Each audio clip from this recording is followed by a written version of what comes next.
guys, it's me, Sess from Flourish, and I wanted to talk to you a little bit more in depth about moisturizing.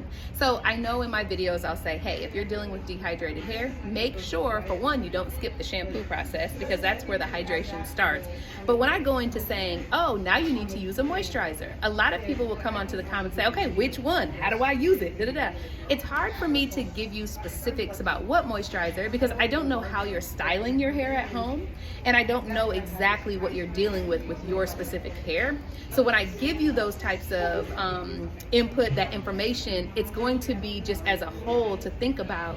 Moisturizing comes from the shampoo, conditioning, because it opens the cuticle and allows for water to get into the hair.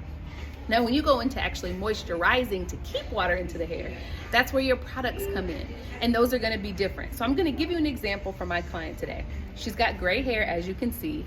Gray hair can be very resistant, it could be very dehydrated, it can be very wiry, all these things. Now, she takes really good care of her hair. Her and I together in this partnership, right? So her hair is actually really cared for, very hydrated. But in this case, I use actually Curly Magic.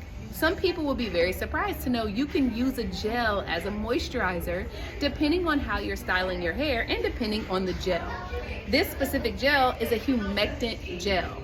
Okay, so because we twisted her hair up, her hair is going to be staying twisted for a couple of weeks. She'll take it down, wear it in a twist out, she'll shampoo it and do the process all over again at home, and then she'll come back next month. Okay, so keep in mind your moisturizer depends on what style you're going to be doing.